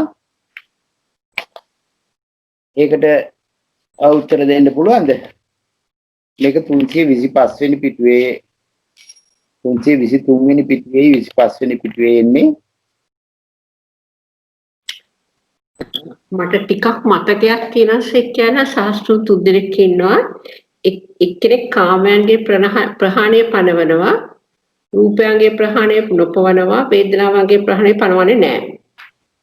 දෙවෙනි ශාස්ත්‍රුන් වහන්සේ කාමයන්ගේ රූපයන්ගේ ප්‍රහාණය පනවනවා, වේදනාවේ ප්‍රහාණය නොපවනවා. තුන්වෙනි ශාස්ත්‍රු කාමයන්ගේ රූපයන්ගේ වේදනාවන්ගේ ප්‍රහාණය පනවනවා.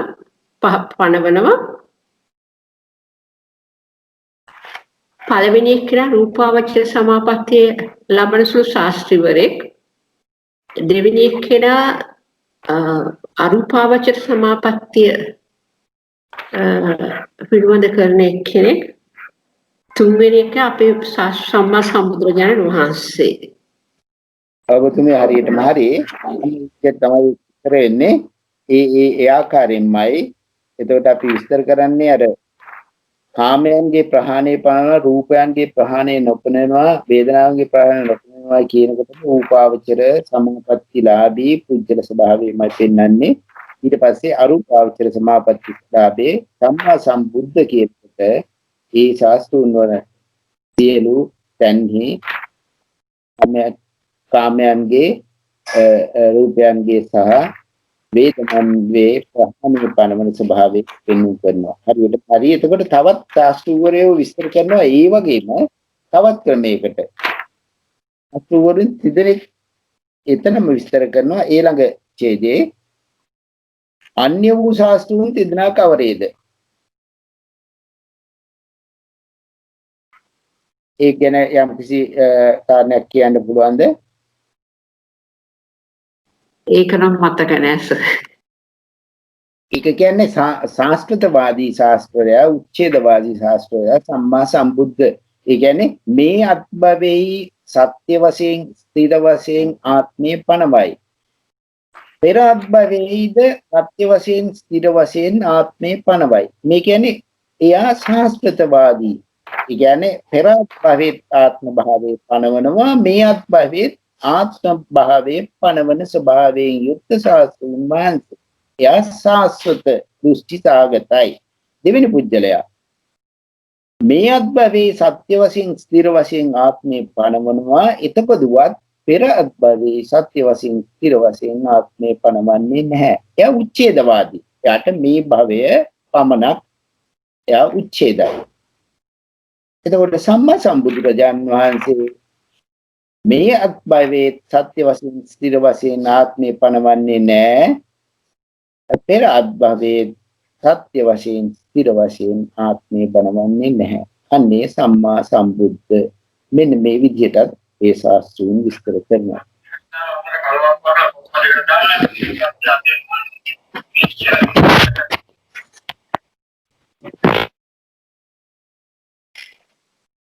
ඊට පස්සේ දෙවෙනි ප්‍රශ්නේ දෙහන්නේ භික්ෂූන් අතරේ දක්නට ලැබෙන යුද සෙබළුන් බඳු පුජ්‍යලයෝ 5 දෙනෙක්. ඒ අපි ඒ ගිය සැරේ කතා කරා භික්ෂූන් අතරේ ලැබෙන යුද සෙබළුන් බඳු පුජ්‍යලයෝ 5 දෙනා ගැන එතන කතා කරනවා. ඒ කියන්නේ අපි පංචක නිපාතයේදී කතා කරා පළවෙනි පුජ්‍යලයා යූලි දැකලා එයා ඒ යුද සෙබළා පසුබහිනවා. දෙවෙනි එක්කෙනා කොඩිය දැකලා, තුන්වෙනි එක්කෙනා වන හඬ දැකලා පසුබහින ස්වභාවයෙන්, හතරවෙනි පුජ්‍යලයා කඩු පහර වැදිලා පසුබහිනවා. පස්වෙනි පුජ්‍යලයා ඒ ඔක්කොම මැඩගෙන ඒ දුසබලා ජයග්‍රහණය කරනවා. එතකොට ඒ උපමාව අරගෙන භික්ෂුන් වහන්සේලාගේ අරණ්‍යගත දුක්ඛ මූලගත භික්ෂුන් වහන්සේ කෙනෙක් ගැන විස්තර කරනවා. පළවෙනි භික්ෂුව ඒ ගමක කාන්තාවකගේ පිළිබඳව කළා වෙන කෙනෙකුෙන් අසලා එයා පසුබසිනවා. එයාගේ සීලය අතහැරලා පසුබසිනවා. දෙවෙනි පුජ්‍යලයා ඒ දැකලා ඒ ස්ත්‍රිය දැකලා පසුබසින ස්වභාවයේ. තුන්වෙනි පුජ්‍යලයා කටහඬ උසුළු විසුළු ලබලා පසුබන ස්වභාවයේ. හතරවෙනි භික්ෂුව ශික්ෂා ප්‍රත්‍යාඝාතනය නොකොට ඒ පරාජිකාවට පත්වෙන ස්වභාවයේ. පස්වෙනි භික්ෂුව සියල්ල මැඩගෙන ඒ තමන්ගේ ප්‍රතිපදාවට බැහැලා ජීනාශ්‍රවයන් වහන්සේ කෙනෙක් බවට පත්වෙන ස්වභාවය. අන්න ඒ විදිහට විස්තර කරනවා. මේ විදිහට කාරණා ගත්තොත් මේකේ මැදින් උළුප්පල තේරුම් ගන්න පුළුවන්. ඊට පස්සේ 6 වෙනි ප්‍රශ්නේ අහලා තියෙනවා. ඒකත් ඒ ගැන කතා කරත් හොඳයි. ඉහිගෙන් නික්මුව සසුන්හි පැවිදි වූ භික්ෂුව ශික්ෂා සහගත සහජීවනයේට පැමිණියේ භූතගාම වික්කෝපණයෙන් මිදුනේ අධ්‍යාත්මයේ නිදොස් සුව විඳින්නේ ක්ලේශාභිෂේක වහිත සුවය විඳි. චතුක්ක නිද්දේශයේ සඳහන් එම ක්‍රියාදාමයේ විස්තරව පෙන්වා දෙන්න. දැන් මේ වගේ එකක් ඇහුවොත් මේ ප්‍රශ්නේ තියෙන්නේ 369 වෙනි ඡේදේ. මොකද්ද මේ කියන කාරණය? මේ කාරණේ ඡේදය බැලුවොත් මොකද්ද මේ කියන කාරණේ? යම් කිසි කෙනෙකුට කතා කරන්න පුළුවන් දෙයක් ගැන මේක තියෙන්නේ 369 පිටුව. 369 වෙනි පිටුවේ තමයි මේක විස්තර කරන්නේ. චතුක්ක නිපාතේ. චතුක්ක නිපාතේදී ඒ අවසානයේ ඒ ප්‍රතිපදාවට පැමිණෙන පුජ්‍යලයාගේ ස්වභාවය විස්තර කරන හැටි. ඒ ගැන යම් කිසි කාරණයක් කතා කරන්න පුළුවන්ද? මම හිතන්නේ කවුරුත් ලෑස්ති වෙලා නැතුව ඇති ආද ප්‍රශ්න වලට ලෑස්ති වෙලා මම හිතන්නේ ඒකයි මේ. කට්ටිය නේද? සම්පූර්ණ උත්තරේ නැතිවට කමක් නැහැ. මේක තියෙන්නේම භික්ෂුවකේ අර සීල විසුද්ධිය ලබන ආකාරය. සීල විසුද්ධිය ඒ කියන්නේ යාගේ ප්‍රාතිමෝක්ෂ සංවරයේ පිහිට භික්ෂුව ඊට පස්සේ ආජීව පාරිශුද්ධියේ පිහිටන හැටි. ආජීව පාරිශුද්ධියේ පිහිටන භික්ෂුව එතනින් එහාට යනවා එයාගේ ආහාරයේ මාත්‍රඤ්‍යතාවයත් ඉන්ද්‍රිය සංවරතාවයත් ලබා ගන්න ආකාරයේ පෙන්눔 කරන ඡේදයක් තමයි මෙතන පෙන්눔 කරන්නේ. ඒ කියන්නේ සීල විසුද්ධියට පත්වෙන ප්‍රාතිමෝක්ෂ සංවර සංඛ්‍යාත සීලය, ආජීව පාරිශුද්ධ සීලය, ඊළඟට ඉන්ද්‍රිය පාරිශුද්ධ සීලය, ඒ ආකාරයට චතු පාරිශුද්ධ සීලය ලබන ආකාරය මේ ප්‍රතිපදාවේ හැසිරෙන. අපි කොහොමද ඊළඟට මේක කරගෙන යන්නේ? දැන් අපි නැවත මුලින්ම මේවා කරන්න හරියන්නේ නැහැ. හැබැයි 7 වෙනි ප්‍රශ්නේ පළවෙනි එක වුණා ඕන කෙනෙක් උත්තර දෙයි. 7 වෙනි එක ධාතු කතාවේ පංචවිධ මාතිකා. ඒක කාටද කියන්න පුළුවන්ද? ඒකට උත්තරේ. මාතිකාටි ඒකත් කියන්න බැරිද කාටද? ධාතු කතාවේ පංචවිධ මාතිකා. ණය මාතිකා එකක් කිව්වොත් අනිත් එක කියයි දන්නේ. ණය මාතිකා, අභ්‍යන්තර ණය මාතිකා, අභ්‍යන්තර මාතිකා, ණය මුඛ මාතිකා, ලක්ෂණ මාතිකා, බාහිර මාතිකා තමයි. හරිනේ. හරි. දැන් ඇත්තටම දැන් අපි ඊළඟට මොකද්ද මේ පැය දෙකේ පැයකමාරේ අපි කරන්නේ කියන එක ගැන කතා කරගන්න ඕන. අපි මේවා නැවත ප්‍රශ්නාකාරයෙන් විසඳුවොත් වැඩි හොඳයි කියලා මම හිතන්නේ. අපි අනිත් අයගෙන් තාම ඔයගොල්ලන්ට මේ එක්සෑම් කරන අයට ප්‍රශ්න උත්තර හැටියට කරනවාද කොහොමද කියන්නේ? කවුද තේජා මහත්මියද කතා කරන්න හැදුවේ? ඔස්ස සමාවෙන්න මට ප්‍රශ්නයක් ඉදිරිපත් කරන්න සුදුසු නම් සාකච්ඡා කරන්න පුළුවන්ද? අහන්න. පුජ්‍යල පඤ්ඤාතිකරණයට අයත් නවක නිර්දේශයේ අන්තර්ගතය කෙටියෙන් පැහැදිලි කරන්නකෝ. ඒක සාරාංශ. කොයි වගේ ඒකේ නිර්දේශයේ මේ ඒ නාමයේ ලියලා විස්තර කරාම ඇතිද? ඔවුනේ දැන් එතන නවක නිर्देशයේ පුජ්‍යලෝ නවයක් විස්තර කරන්න ඕන. නවක නිर्देशය එනකොට පුජ්‍යලෝ අපි විස්තර කරන්න ඕන. පළවෙනි පුජ්‍යලයා සම්මා සම්බුද්ධ. සම්මා සම්බුද්ධ කියනකොට ඒ වචනේ විතරක් කියලා බෑ. සම්මා සම්බුද්ධ කියන ඒ බුදුරජාණන් වහන්සේගේ මෙලොව කිසි පුජ්‍යලේ පෙර නොඇසූ විරූ ධර්මයන් මේ සත්‍යයන් අවබෝධ කරේ. ඒ කාරණේ එන්නම ඕන. ඒක සම්මා සම්බුද්ධ වෙන්නේ ඒ ආකාරයෙන් ඒක විතරකුත් නෙවෙයි සර්වඥතාවයට පැමිණියේ දස බලයන්හි වශී භාවයට පැමිණියේ මෙන්න මේ පුද්ගලයා තමයි සම්මා සම්බුද්ධ. ඒ කාරණේ ටික ඔක්කොම ඉලිය වෙන්න ඕන. උදේ පච්චේක බුද්ධ කියනකොට පච්චේක බුද්ධ සම්මා සම්බුද්ධ අතර වෙනස කොහොමද? පච්චේක බුද්ධ කියන්නේ තමා මෙලොව කිසි පුද්ගලයේ පෙර නොඇසූ විරු ධර්මයන් තෙමේ සත්‍යයන් අවබෝධ කරේ. එතකොටවත් සර්වඥ භාවයට නොපැමිණේ දස බල වශී භාවයට නොපැමිණේ. අන්න ඒ ආකාරයෙන් ඒ කාරණේ එකිනෙක විස්තර කරන්න ඕනේ. ඒ පුද්ගලෝ නව දෙනාටම වෙන් වෙන විදිහට පෙන්වන්න කරන්න ඕනේ.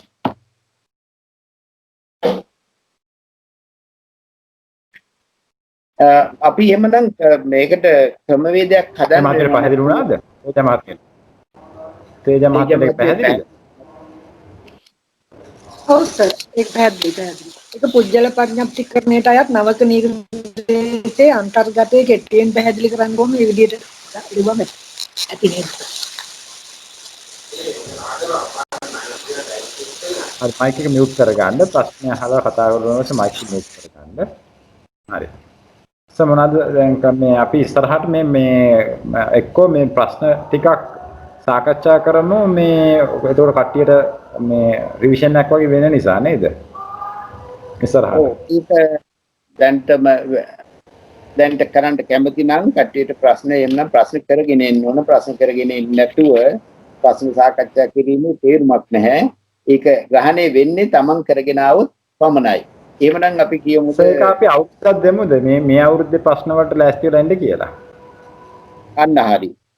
එහෙම හොඳයි. මං හිතන්නේ සමහර අය නම් කරලා තියෙනවා සමහර අය මේ ප්‍රශ්න කරලා නැහැ.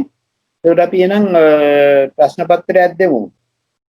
අපි පුජ්‍යල ප්‍රඥාති ප්‍රකරණේ යම් කිසි කාරණයක් මේ ධාතු කතා ප්‍රකරණේ යම් කිසි කොටසක් ගැන විශේෂයෙන් කතා කරන්න තියෙනවා නම් ඒ කතා කරන්න පුළුවන්.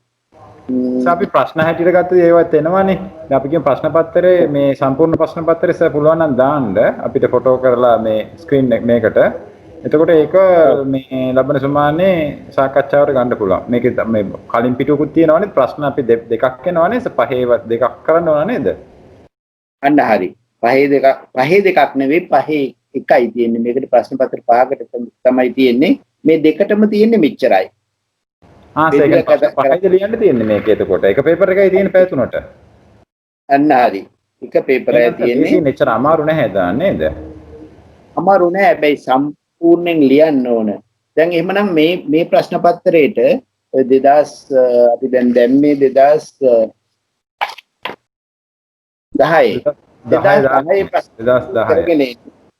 ඔව් එතකොට මේ ප්‍රශ්න 6 මේ 7න් 5ක් ලියන්න ඕනේ පැය 3ක් තියෙනවා. අන්න හරි. එහෙනම් හැබැයි දැන් ඔතන උත්තර ලියන්න. සර් අපි මේක සාකච්ඡා කරමු. දැන් අපිට මේ සාකච්ඡාව නිසා ප්‍රශ්න 7ටම උත්තර ලියන්න. ඊට පස්සේ අපි ඒක සාකච්ඡා කරමු.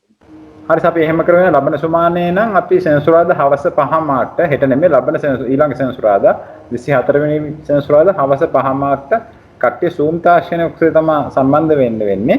ඒ Zoom link එක අපි දාන්නම් මේක තැනට. එතකොට ඒකේ පට්ටන සභාවෙන් ඒ කරන වැඩසටහනක් හැටියට තමයි එතකොට ඉදිරියේදී කෙරෙන්නේ. එහෙනම් අද මේ Skype එකෙන් කරන මේ සාකච්ඡාව අද අවසන් වෙනවා. ඔයගලන්ට එනං ඒ ගැටලු තියෙනවා නම් යම් කිසි මේ निराකරණය කරගන්න පුළුවන්. ඒතකොට මේ ප්‍රශ්න උත්තර හැටියට යන්නේ ඒක එක්සෑම් එක ඒ ප්‍රශ්න හැටියට යන මේක පටම සභාවේ Zoom තාක්ෂණය ඔස්සේ ඔයගලන්ට සජීවීව සම්බන්ධ වෙලා ඒකට මේක කරගන්න පුළුවන්. මම හිතන්නේ මේ එක්සෑම් කරන්න නැති අය හරි කමන්නේ ඒක පොඩ්ඩක් පුළුවන් නම් ඒකට සම්බන්ධ වෙනවා නම් හොඳයි. මේ ප්‍රශ්න 7ට උත්තර මේ ලියන්න එදාට බලන්න.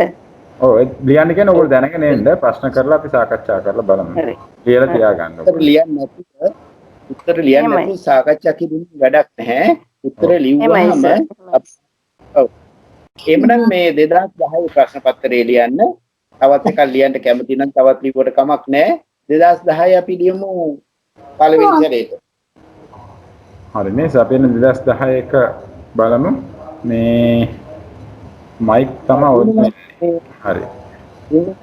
මේ පුළුවන් ද Zoom එකේ මේ අපිට පෝස්ට් කරන්න පුළුවන් නේ? Zoom එකේ පෝස්ට් කරන්න පුළුවන් ක්‍රමයක් තියෙනවා දන්නේ නැහැ සර්. මේ Skype එකට දැන් ඔය Skype එකට දාමු අපි. Zoom එකේ පොඩ්ඩක් බලන්න ඕනේ. අපි මංගල මහත්තයා බැලුවා Zoom එකේ අර මේ වෙනම group එකක් save වෙන්නේ නැහැනේ. ඒ group එක save වෙන්නේ නැති නිසා group එකේ කට්ටියට දාන්න පුළුවන් ක්‍රමයක් නැහැ දැනට එතන. රෙකෝඩින් හරි මොන හරි එකක් මැසේජ් එකක් දානවා නම් අර අපි මේ Skype group එකට තමයි දාන්නේ.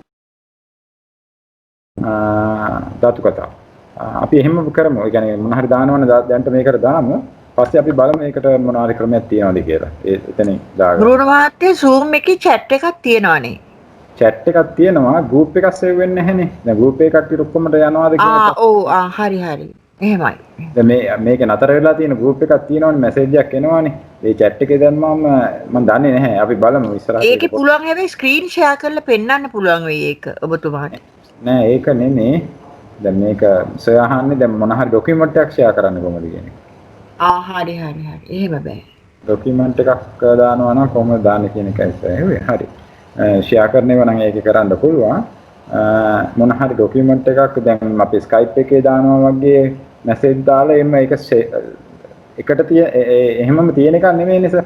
අනිත් එකම link එකේනේ ඔය මේ දැන් conversation යන්නේ. එතකොට අනිත් ඒවත් අනිත් වෙන වෙනම link හදලා කරන්න ඕනේ. ඒක පොඩ්ඩක් බලමු අපි. හෙට බලලා දැන්ටස අපි මේ Skype එකට දාමු. conversation එක මේ අරකින් Zoom එකෙන් යමු. එහෙනම් ඔයාලා මොන හරි ප්‍රශ්න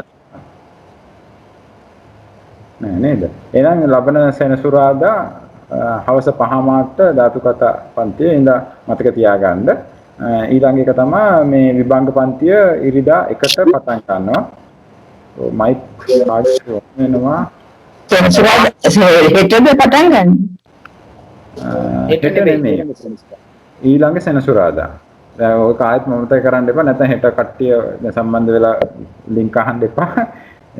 හෙට නෙමෙයි හෙට සෙනසුරාදා නෙමෙයි මේ ලබන සෙනසුරාදා 20 ඒ කියන්නේ 24 වෙනි සෙනසුරාදා එම් මතක තියාගන්න 24 වෙනි සෙනසුරාදා හවස 5 මාට විභාගය පටන් ගන්නවා 18 ඉරිදා 18 ඉරිදා මේ 1ට දවල් 1ට හරි ඒකත් ලින්ක් එක අපි විභාගය එකටත් දාන්නම් ඒ කෝල් කරලා සමහර අයට දැනුම් දෙන්න ඒ ඔක්කොම අපි හෙට වෙද්දී අපි කරන්න ලින්ක් එක මේවා කරන එක එන කාට හරි විජිතාරණසිංහ මහත්මියගේ මයික් එක ඔන් වෙලා තියෙනවා මම හරි කියන්නද නෑ මේ මම ඇහුවේ හෙට පටන් ගන්නවා නෑ මම හරි මේ එහෙන් පස්සේ ඊට පස්සේ මයික් එක ඕෆ් කරන්න නැත්නම් එක්කෝ වෙනවා ඒ කියන්නේ අහලා ඊට තව එක්කෙනෙක් කතා කරනකොට මයික් එක මියුට් කරගන්න ආයෙ කතා කරද්දී ආයෙ ඔන් කරගන්න ඒක Zoom එකෙත් එහෙම Zoom එක නම් කන්ට්‍රෝල් කරගන්න පුළුවන් දැන් නැත්තම් මම දැක්කා අදත් Zoom එකකින් සම්බන්ධ වෙනකොට මයික් ඔන් කරගෙන තියෙන ගෙවල් වල කතා කරන ඒවා ඇහෙනවා අපිට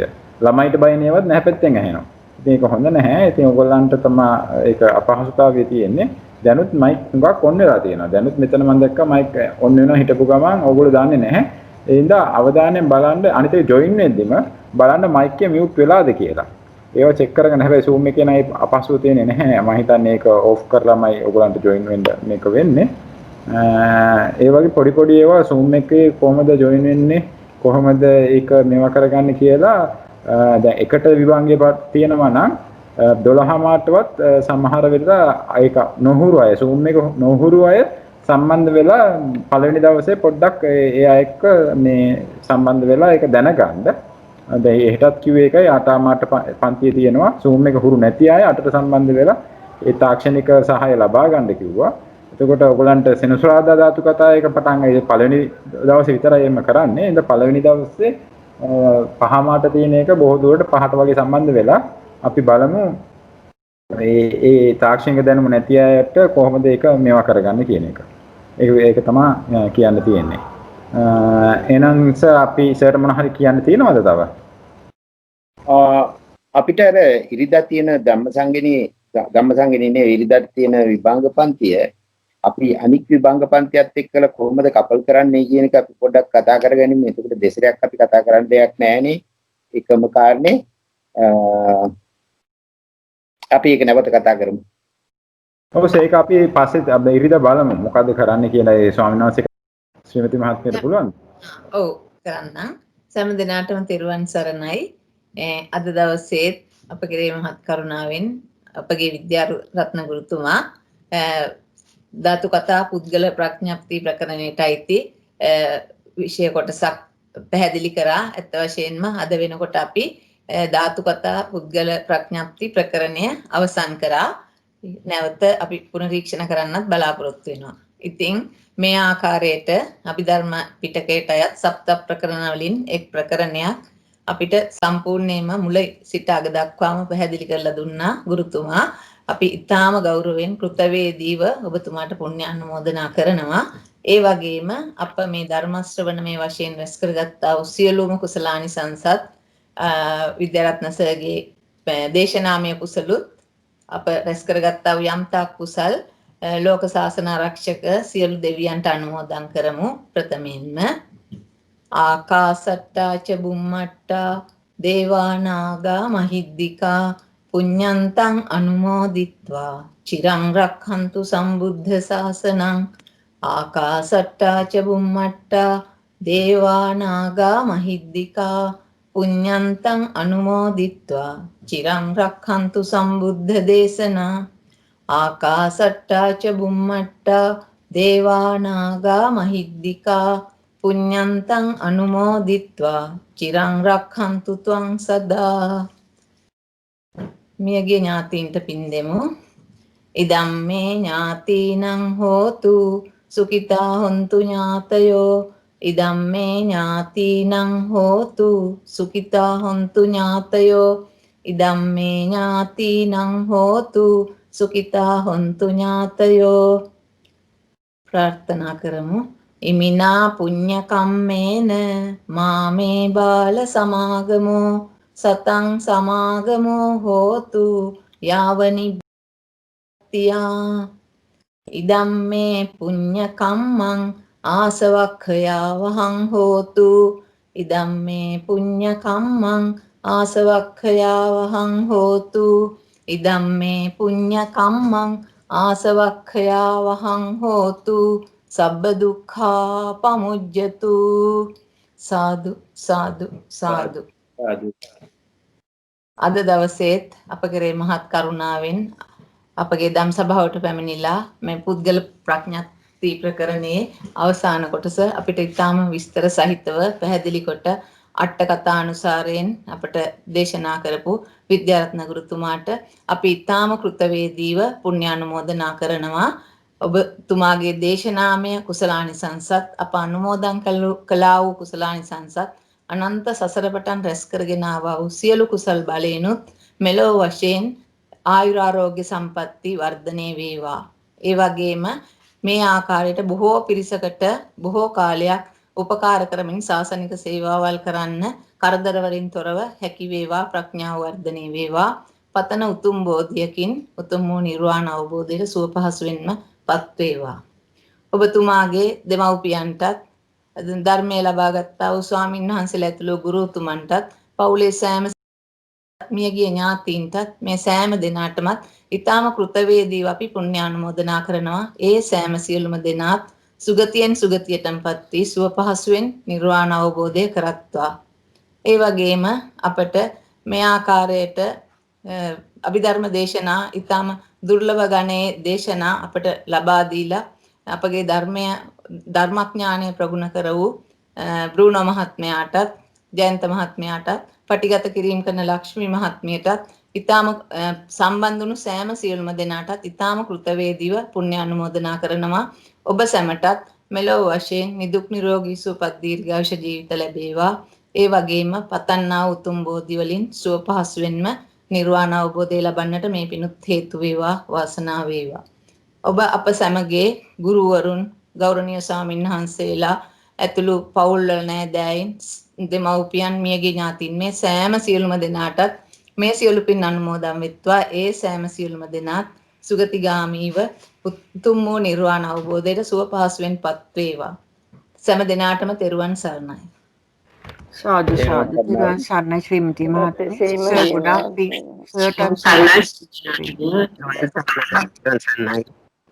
තෙරුවන් සරණයි. තෙරුවන් සරණයි.